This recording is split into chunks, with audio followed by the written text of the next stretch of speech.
Good morning, my dear student. How are you today? I hope you all are fine at home. Welcome back to science class.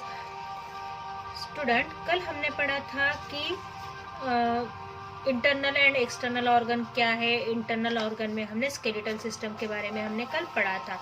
Today we will learn page number 24, function of our skeleton and joints and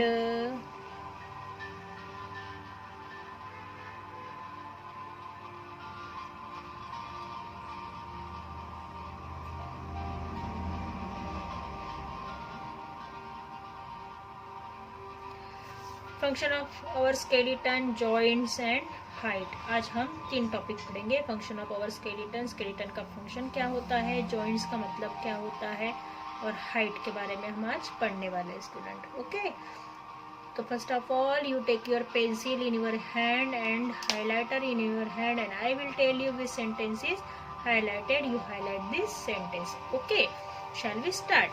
Then start. Write down class work C.W, then date DT. Date is 1 October 20. Okay, day is Thursday.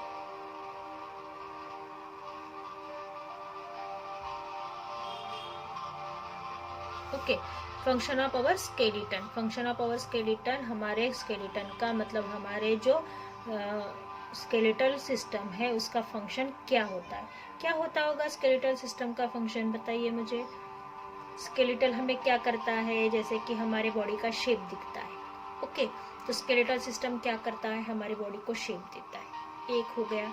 उसके बाद skeletal system हमारे body को एक size देता है, shape and size देता है. ठीक है, और हड्डियों का काम अलग अलग होता है, जो अलग अलग जगह पर अलग अलग पार्ट्स में वो हड्डियाँ क्या होती है, अलग अलग वर्क को कंप्लीट करती है. तो आज हम स्केलेटल सिस्टम के बारे में पढ़ने वाले. The skeleton gives a particular shape to our body.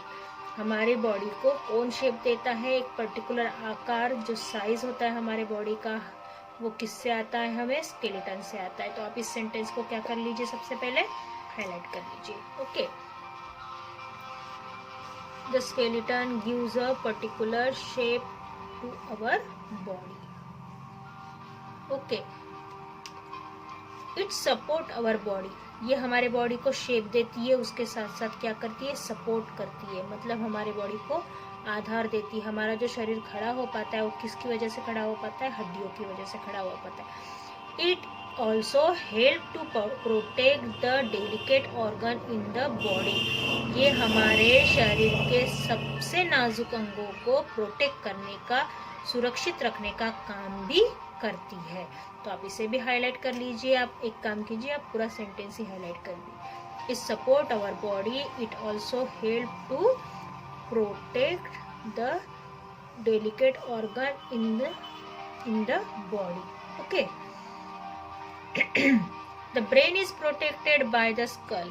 जैसे कि ब्रेन सबसे नाजुक हिस्सा है हमारे शरीर का, तो उसको कौन प्रोटेक्ट करता है, स्कल करता है. मतलब हमारा जो खोपड़ी होती है वो उसे प्रोटेक्ट करती है. ठीक है. The skull is a bony structure that surrounds and protect our brain from any injury. जो स्कल होता है वो एक बोन का ऐसा हिस्सा होता है, एक बोन की ऐसी आपने देखा होगा कि स्केलेटन का शेप क्या होता है. यहाँ पर आपको पता चल जाएगा कि स्कल कैसा होता है. ये हमारा क्या है, स्कल है. तो ये स्कल क्या करता है, हमारे ब्रेन को प्रोटेक्ट करता है. ये हमारे ब्रेन को क्या करता है, प्रोटेक्ट करता है, किसी भी इंजुरी से बचाता है. The rib cage is as structure of rib. Rib cage मतलब एक हड्डियों का पिंजरा होता है. हमारे चेस्ट के ऊपर एक हड्डियों का पिंजरा होता है जो हमारे लंग्स को प्रोटेक्ट करता है. आप मुझे बताइए, अगर आपके सर में स्कल नहीं होता, अगर स्कल नहीं होता तो आप बार बार अगर सर के बल गिरते तो क्या होता, बार बार आपके दिमाग को इंजरी होती, आपके दिमाग की नसों को प्रॉब्लम होती, वो टूट सकती थी. आपको पता है हमारे बॉडी में जो वेन्स होती है वो हमारे बाल होती है उतनी पतली कुछ वेन्स होती है, जो छोटा सा एक झटका भी लग जाए तो टूट जाती है। अगर हम इतने जोर से सर के बल अगर गिरेंगे तो हमारी वेन्स तो टूटेगी ही। तो हो सकता है हमारा ब्रेन डैमेज हो या बहुत सारी प्रॉब्लम्स क्रिएट हो सकती है। तो ये स्कल की वजह से क्या होता है, ब्रेन को प्रोटेक्शन मिलता है। The rib cage is and the structure of rib. जो रिब केज है वो लंग्स को प्रोटेक्ट करता है। The rib are thin, flat and curve bone. Rib cage क्या है, एक थीन, फ्लैट और कर्व बोन है। आपको रिब केज पता है ना, जो चेस्ट के ऊपर आपकी हड्डियां होती है। आप अपने चेस्ट को हैंड लगाइए और फील कीजिए कि आपके चेस्ट के ऊपर कुछ हड्डियों जैसा आपको महसूस होता है। वो क्या है, रिब केज है। वो क्या है, रिब केज है। The rib cage protect our heart and lungs. वो हमारे हार्ट और लंग्स को प्रोटेक्ट करता है। Who protect the heart and lungs, rib cage. Who protect the heart and lungs, rib cage. Highlight कर लीजिए इसको भी। तो हमने क्या पढ़ा अभी तक कि जो बोन्स होते हैं वो हमारे बॉडी को शेप और सपोर्ट देते हैं, साथ ही साथ डेलिकेट ऑर्गन को प्रोटेक्ट करते हैं। ब्रेन जैसे डेलिकेट ऑर्गन को स्कल प्रोटेक्ट करता है, रिब केज हार्ट और लंग्स को प्रोटेक्ट करता है। अब हम पढ़ेंगे जॉइंट्स। जॉइंट्स मतलब जोड़ना, जुड़ी हुई हड्डियां। जैसे कि हमारे एल्बो है, हाथ की जो कोहनी है, कोहनी में एक हड्डी जुड़ी हुई है। तो अपर आर्म और लोअर आर्म मतलब ऊपर और नीचे की दोनों हाथ जो हड्डियां है उसको जोड़ के रखता है। शोल्डर बोन भी हड्डियों को जोड़ के रखता है। लेग्स का जो होता है, नी होती है, नी हड्डियों को जोड़ती है। एंकल दो हड्डियों को जोड़ता है।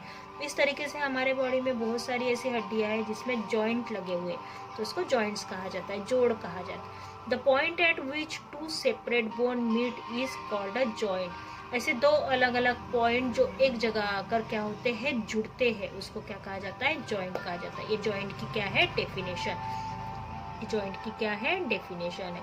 The point which two separate bones meet is called joint. Is called joint. Okay. There are several kind of joint in our body. हमारे शरीर में बहुत अलग अलग प्रकार के joints होते हैं। Freely movable joints, lightly movable joint and immovable joint are some of them. उसमें से freely movable किसी भी एंगल में घुमाओ घूम सकते हैं, ऐसे भी जॉइंट होते हैं। Slightly movable joint, slightly movable joint मतलब कोई भी एक दिशा में जा सकता है, ठीक है। और बाद में इमूवेबल जॉइंट मतलब जो अपनी जगह से बिल्कुल भी हिलते नहीं है। तो ये जॉइंट के 3 टाइप्स होते हैं। How many types of joint, 3 types. Freely movable joint, then second one is slightly movable joint and third one is immovable joint. Okay. और arms and legs have freely movable joint. जैसे कि हमारे हाथ है और पैर है, वो फ्रीली मूवेबल जॉइंट है। आप उसको आगे से पीछे तक स्विंग कर सकते हो, दाया बाया घुमा सकते हो, रोटेट कर सकते हो, है ना। हैंड और लेग्स को हम रोटेट कर सकते हैं, दाया बाया, right left, up and down, इस तरीके से हम उसको मूव कर सकते हैं ना जॉइंट्स को। तो फ्रीली मूवेबल जॉइंट है। फ्रीली मूवेबल जॉइंट का एग्जांपल क्या है, hand and legs. The spine as slightly movable joint. Spine जो है हमारी जो रीढ़ की हड्डी है, जो हमारी पीछे की जो बोन्स है, वर्टिब्रेट्स है, वो स्लाइटली मूव होते हैं। मतलब हम जब झुकते हैं तो वो नीचे की तरफ झुकते हैं, हम स्ट्रेट खड़े होते तो सीधे हो जाते हैं, हम थोड़ा सा पीछे की तरफ झुकेंगे तो वो पीछे भी मुड़ते हैं, मतलब वो स्लाइटली मूवेबल जॉइंट है। जैसे कि हम यहाँ पर क्या देखें कि हैंड और लेग्स फ्रीली मूवेबल जॉइंट है, आर्म और लेग्स फ्रीली मूवेबल जॉइंट है, वैसे ही स्पाइन क्या है, स्लाइटली मूवेबल जॉइंट है। The joint in the skull are immovable. जो स्कल है मतलब जो खोपड़ी है वो इमूवेबल है, मतलब हम हमारे सर को फ्रंट में कर सकते हैं, बैक में मोड़ सकते हैं, साइड बाय साइड कर सकते हैं। पर अगर हमें पीछे मुड़ना है तो क्या हम अपना सर पूरी तरीके से पीछे ले जाते हैं, मुंडी पूरी तरीके से गोल घुमाते हैं और पीछे ले जाते हैं और पीछे देखते हैं क्या हमारी मुंडी, जैसे डॉल की गर्दन होती है, डॉल की गर्दन को आप गोल गोल घुमा सकते हो। ओके, तो क्या उस तरीके से आप डॉल की गर्दन की तरह अपनी खुद की गर्दन घुमा सकते हो क्या? नहीं। तो इसलिए उसको क्या कहा गया है? Immovable joint. Skull joint is immovable joint. Our bone can not move. हमारी हड्डियां नहीं घूमती है या मूव नहीं होती है। Bones and muscles work together to move our body.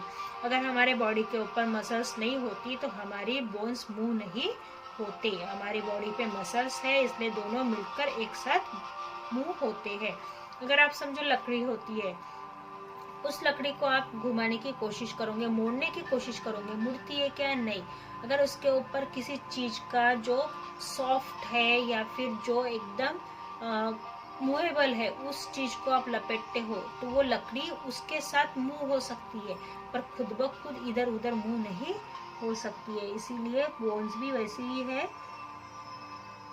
उनके ऊपर मसल्स होती है जिसके वजह से वो मूव होते हैं। Height, we have 2 eyes, 2 ear, 1 nose, 1 mouth, 2 arms and 2 legs। हमें 2 आंखें, 2 कान, 1 नाक, 1 मुंह, 2 हाथ और 2 पैर होते हैं। True, we have the same body parts। हम सबको एक जैसे बॉडी पार्ट्स होते हैं। Our body differs in shape and size for other। हमारी सिर्फ बॉडी दूसरों से अलग क्यों होती है? साइज और शेप की वजह से। कोई लंबा होता है और पतला होता है, कोई मोटा और टिंगा होता है, कोई पतला और टिंगा होता है, तो कोई मोटा और लंबा होता है। मतलब हमारी हमारी बॉडी चेंज कैसे होती है? शेप और साइज की वजह से। फॉर एग्जाम्पल यहाँ पर एक बॉय दिखाया है जो हाइटेड है, लंबा है और नॉर्मल है, और एक यहाँ पर दूसरा बच्चा दिखाया है वो हाइट में कम है। तो इस तरीके से हमारी हाइट डिफर हो सकती है, अलग हो सकती है। Our height increase as we grow. जब हम बढ़ते हैं तभी हमारी हाइट भी बढ़ती है। The cloth and shoes that we wear 2 years ago are smaller us now।